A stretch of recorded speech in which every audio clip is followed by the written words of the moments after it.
कहानी की शुरुआत में एक बच्चे ने बहुत से आदमियों को हवा में लटका हुआ देखा। वे लोग ज़ॉम्बीज़ बनकर उस बच्चे पर हमला करने लगे। वुशोंग ने आकर बच्चे की जान बचाई और अपने हथियार से उन सारे लोगों को मार गिराया, लेकिन उन लोगों को कुछ भी नहीं हुआ। वह दोबारा से उन ज़ॉम्बीज़ को मारने लगा। एक ज़ॉम्बी जाकर मिरर के अंदर घुस गया। तब उस मिरर के अंदर से मिरर डीमन बाहर आई। वुशोंग ने उस पर भी वार किया, लेकिन वह उसके वार से बचने में कामयाब रही। उसने बहुत सारे मिरर का चक्र बनाकर वुशोंग पर हमला किया। वुशोंग ने अपने हथियार को ढाल बनाते हुए उन मिरर से सामना किया। वहाँ पर तेंग साधु ने आकर मंत्र पढ़ना शुरू किया, जिससे वुशोंग के सिर में दर्द होने लगा। जब मिरर डीमन कहने लगी मैं तुम सभी लोगों को मार डालूंगी, तब वुशोंग ने एकदम से अपना हथियार जमीन के अंदर घुसा दिया। वह हथियार उस जगह से निकला जहाँ पर वह मिरर डीमन खड़ी हुई थी। जब वुशोंग मिरर डीमन पर वार करने लगा तो उसके प्रतिरूप ने उसे ऐसा करने से रोक लिया। उसकी आंखों में अंगारे आ गए, जिससे वुशोंग की कपड़े में आग लग गई। आगे तेंग साधु ने वुशोंग को समझाया कि तुम्हें हिंसा नहीं करनी चाहिए थी। वुशोंग ने अपने मास्टर से माफी मांगी। तब मास्टर कहने लगे आगे से तुम्हें हिंसा करने की अनुमति नहीं है। वहीं कुछ लोग सेनजी से खाने की भीख मांग रहे थे, ताकि वे लोग उस खाने को खाकर अपनी बीमारी का इलाज कर सकें। सेनजी ने उन लोगों को खाना खाने के लिए दे दिया। तभी वहाँ पर स्वर्ग का एक योद्धा आया और उसने सेनजी पर हमला कर दिया। वे वहाँ पर मौजूद लोगों से कहने लगा इसका खाना मत खाना, इसी वजह से तुम लोग बीमार पड़ रहे हो। वह अपने हथियार से सेनजी को मारने लगा। वह उसकी वार से बचने में कामयाब रहा। उसने अपनी गोल्डन रिंग निकाल कर उसके हथियार और उसकी सारी शक्तियों को खींच लिया। तब वह अपनी जान बचाने के लिए वहाँ से भाग गया। वहाँ से कुछ लोग खाना चुरा कर तेंग साधु के पास पहुँचे, ताकि डीमन उनका कुछ भी ना कर सकें। बिना हिंसा किए वुशोंग उन डीमंस का सामना करता है। डीमंस उसे मारने लगे। वे उसे मारने के चक्कर में खुद ही घायल हो गए। तभी वहाँ पर एक लोमड़ी आई जो एक खूबसूरत सी लड़की में बदल गई। पिगी भाई उसके पास आया और कहने लगा मैं तुम्हारी क्या मदद कर सकता हूँ। उसने जाकर तेंग साधु से कहा इन लोगों ने मेरा भोजन चुराया है। वे लोग तेंग साधु से कहने लगे इनका भोजन खाने से हमारी बीमारी का इलाज होता है। रोकने पर वे लोग उसका भोजन खाने लगे, जिससे वे लोग ज़ॉम्बी में बदल गए। जब तेंग साधु ने उन लोगों को रोकने की कोशिश की तो उन लोगों ने तेंग साधु पर ही हमला कर दिया। फॉक्स डीमन ने अपनी शक्ति का यूज करके उन्हें शांत किया, तो वे शांत होकर वहाँ से भाग गए। वह वुशोंग को देखकर कहने लगी तुम तो एक महान वानर राजा हो। वह उससे मिलकर बड़ी खुश थी।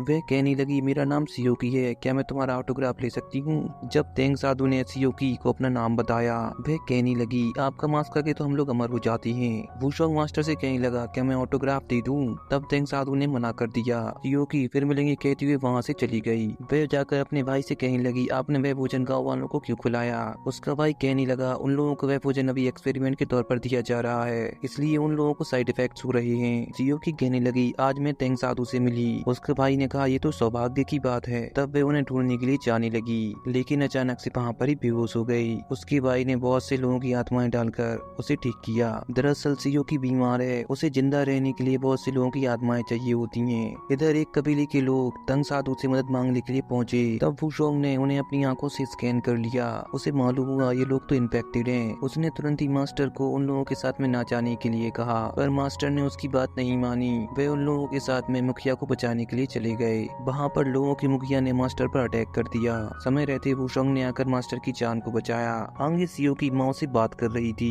वे पूछने लगी क्या वह वाकई में मंकी किंग था। तब माँ कहने लगा जब वो मुझे धारण करेगा और अपने बंधन से मुक्त हो जाएगा तभी इस बात को पता लगाया जा सकता है। ये सुनने पर सिया की बड़ी ही खुश हो गई। वहीं वुशोंग जब मास्टर को ले जाने लगा तो वे लोग जो ज़ॉम्बी बन गए थे उन लोगों ने उन्हें चारों ओर से घेर लिया। वुशोंग ने अपने हथियार से उन लोगों की धुलाई कर दी। तब उसे रोकने के लिए तेंग साधु ने एक बार फिर से मंत्र का उपयोग किया, जिससे उसका सिर दर्द होने लगा। तेंग साधु उस पर गुस्सा हो गए और उसे वहाँ से जाने के लिए कह दिया। उसके साथियों ने उसे रोकने की कोशिश की, लेकिन वह नहीं माना। वह वहाँ से चला गया। वो एक पहाड़ पर जाकर बैठ गया।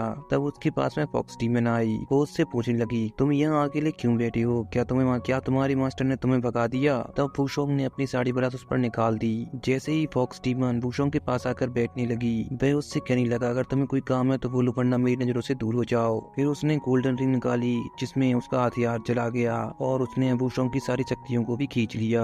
जब वह वुशोंग को भी अंदर खींचने लगी तो समय रहते सियोकी ने उसे बचा लिया। वह उससे अपना हथियार वापस मांगने लगा तो उसने मना कर दिया। वह कहने लगा मैं तुम्हारी पूंछ काट लूंगा, मेरा हथियार वापस कर दो। इतने में वहाँ पर पिगी भाई आया। कहने लगा हमारे मास्टर को सेनजी ने किडनैप कर लिया है। इस बार वुशोंग ने मास्टर को बचाने से मना कर दिया। पिगी भाई ने जैसे तैसे करके वुशोंग को मना लिया। वे दोनों उन लोगों को बचाने के लिए वहाँ पर पहुंचे, लेकिन आपस में ही बहस करने लगे। वहाँ पर सेनजिन आकर वुशोंग से लड़ाई करने लगा। इतने में वहाँ पर सियोस्की आ गई। कहने लगी भाई आपने तेंग साधु को किडनैप किया है, आपके ऐसा करने से हम लोग दोबारा स्वर्ग में नहीं जा सकेंगे। वह वुशोंग को दोबारा से गोल्डन रिंग में कैद करने लगा, लेकिन इस बार भी सियोस्की ने उसकी जान बचा ली और उसे अपने साथ लेकर वहाँ से भाग गई। एक जगह जाकर अमाओ को उसने वुशोंग को दिया जिसमें 6 मोती लगे हैं। वुशोंग ने उसे पहन लिया। अमाओ कहने लगा, जब भी तुम्हारी गुस्सा चरम पर होगी तो एक मोती टूटता जाएगा, जैसे ही लास्ट मोती टूटेगा तो मैं तुम्हारे साथ जुड़ जाऊंगा। जब सियोकी ने उसे गुस्सा दिलाया तो एक मोती वहाँ पर ही टूट गया। जब वे लोग जंगल से जा रहे थे तो एक आदमी ने आकर उन्हें रोक लिया। वुशोंग ने उस आदमी को उसे मारने के लिए कहा, जिससे वुशोंग को बड़ा ही गुस्सा आया। तब वहाँ पर दूसरा मोती भी टूट गया।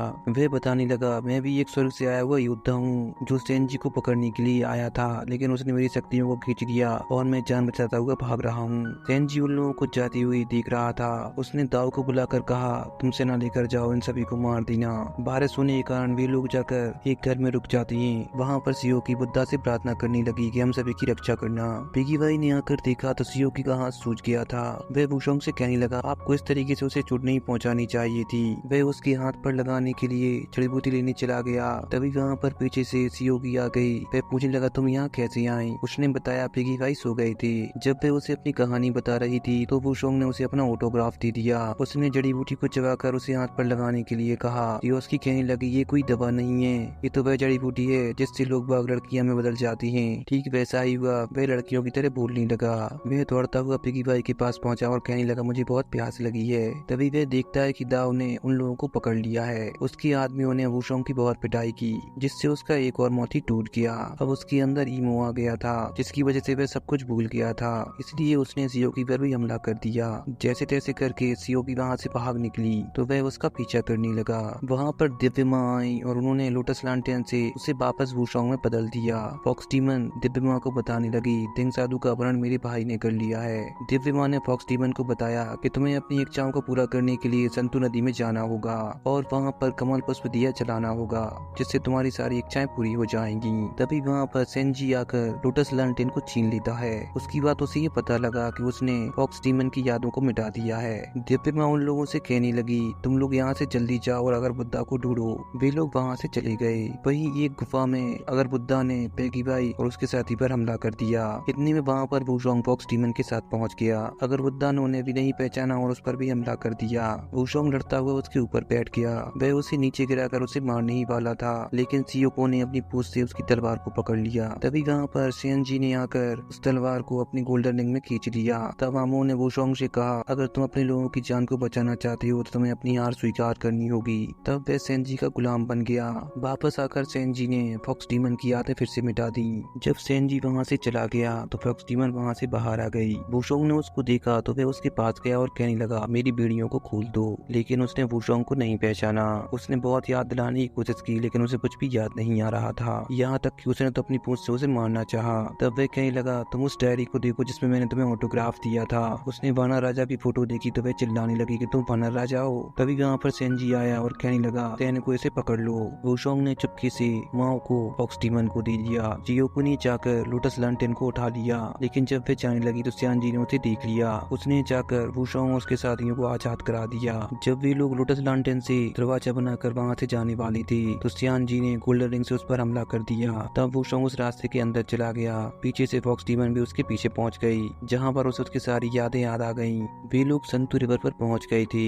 वहाँ पर उनके सामने मिरर डीमन आई। सियोस्की ने वुशोंग से कमल लालटेन को यूज करने के लिए कहा। तभी सेंजी ने आकर उस पर अटैक कर दिया। सियोकी वुशोंग को बचाने के लिए सेंजी पर अटैक करती है, लेकिन सेंजी ने उसके वार को रोक लिया। सियोकी सेंजी की इच्छा के दिया को लोटस लालटेन की मदद से खींचने लगी। सेंजी ने कहा, ऐसा मत करो। जब वे नहीं रुकी तो उसने उस पर हमला कर दिया, जिससे कमल लालटेन पानी में गिर गई। तब सियोकी भी उसके पीछे पानी में कूद गई। पानी में जाकर उसे कमल लालटेन तो मिल गई, लेकिन उसे काली शक्तियों ने घेर लिया। वुशोंग भी आकर उसे नहीं बचा सका। जब काली शक्तियों ने उसे भी घेरा तो उसका आखिरी मोती टूट गया, जिससे आमो ने उसके शरीर पर कब्जा कर लिया। वो सियोकी को ऊपर लेकर आ गया। गोल्डन रिंग से उसने अपना कुंडल तोड़ दिया। गोल्डन रिंग के अंदर से उसने अपना हथियार बाहर निकाला और सियांजी को मार दिया। सियोकी अपने भाई के जाने से बड़ी ही दुखी थी। गुस्से में आकर वे आमो पर हमला करने लगी, लेकिन उसने उसे दूर फेंक दिया। वहीं देंग साधु ने वुशोंग को अपने आप को पहचानने के लिए कहा। तब एमो अपने आप को मारने लगा। कमल लालटेन का यूज करते हुए सियोकी ने वुशोंग को वापस लाना चाहा, लेकिन आमो उसे रोकने लगा। लास्ट में वुशोंग आमो पर जीत पाने में कामयाब रहा, लेकिन सियोकी भी उसे छोड़कर चली गई। आगे हुए थिंग साधु के साथ में अपने आगे सफर के लिए निकलता है। उसने पीछे मुड़कर देखा तो फॉक्स डीमन उसे पहाड़ों में से देख रही थी। इसी के साथ में ये फिल्म यहाँ पर ही खत्म हो जाती है।